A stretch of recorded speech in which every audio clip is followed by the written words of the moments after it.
Joining me now is the author of international bestsellers, including his latest, The War on the West, Douglas Murray. Let's start with the UK. The election is less than a month away and Labor are well in front, and you've warned that the modern left is in no way moderate, and this election could unleash a Labor government that is radically left and dangerous. What will a massive Labor landslide mean for the UK? Well, the first thing about it is that, of course, it'll mean we have more than 100 MPs who nobody has any idea about, nobody has any idea of. We'll just have to expect or guess what their political inclinations will be. The thing we do know is the people who will obviously be in power: Keir Starmer, Angela Rayner, David Lammy. These are all people who are sort of people we've got to know a bit. And their political inclinations are pretty clear.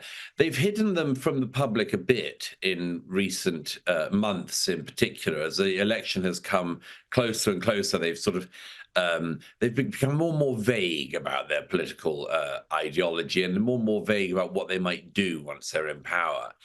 But David Lammy, for instance, is somebody who just a little while ago, he's likely to be the next foreign secretary. Just a little while ago, was on a radio show, and he said that not only can a man become a woman, but that if you take the right drugs, a man can grow a cervix. Okay. I know it's news to me, and indeed to all biologists and everyone in the field of medicine. But this is a man who believes that a man can grow a cervix if you give him the right pills. So we do actually know where they're coming from on a range of issues. They're just keeping it quiet at the moment in the hope that they will glide silently into office. Yeah, I fear that they're clever enough to shut their mouths about their true positions on many issues so they can get that landslide. We know immigration is a massive issue in this election. The Tories, well, no one really trusts them because they talk tough about immigration during election campaigns, but they've been allowing more than 1 million into the UK annually. Labor, we know, don't really even believe in borders. And then we've got the BBC giving the likes of this character, the Bishop of Dover, Reverend Rose Hudson Wilkin, a platform. She says illegal immigrants have to cross the Channel because France is not a safe country. France. It's irrational. You talk about France being a safe place. I visited a cemetery where there are people, those who have migrated there, who are dying there on that soil, in comparison to what we're talking about, people dying trying to cross the Channel. Okay. So please don't tell me that that is a safe place. And Douglas, she also said we must stop differentiating between illegal and legal migration because there ought to be no difference. She is a famous diversity hire in the church.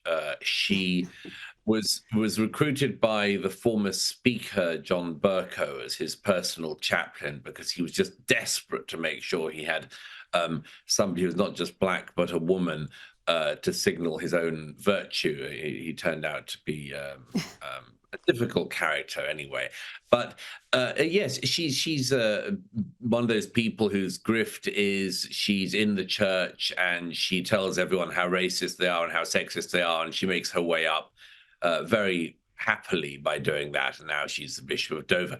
I don't know. I mean, she sees a different France. I was in Paris yesterday, and I saw a sort of a beautiful, charming, if rather a traffic-clogged city ahead of the Olympics.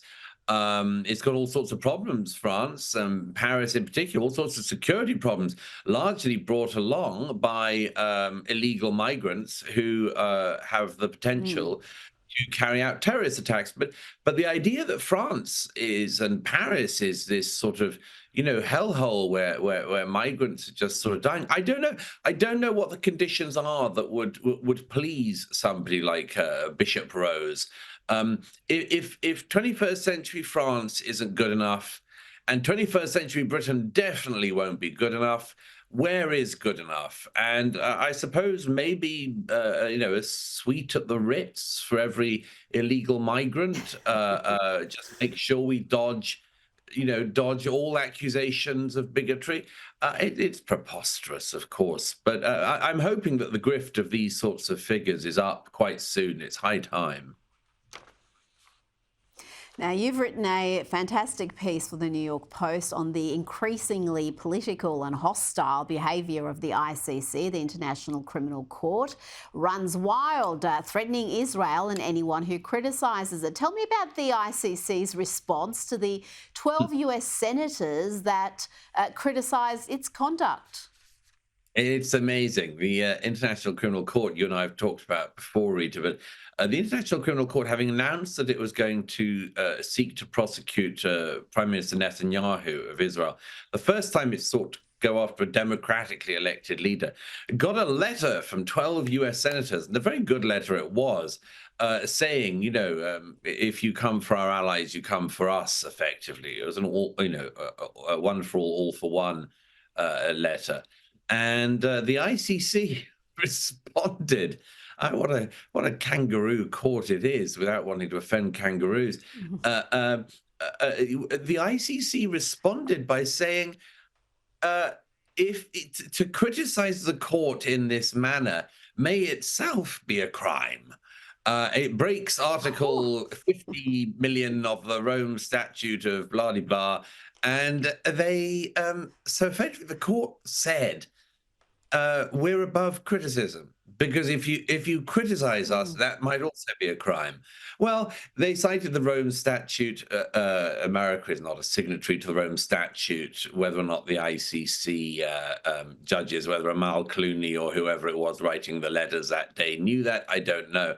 But for a self-appointed, aggrandizing international judge to threaten US senators is a real sign that this body is, as I said at the beginning, not what it purports to be.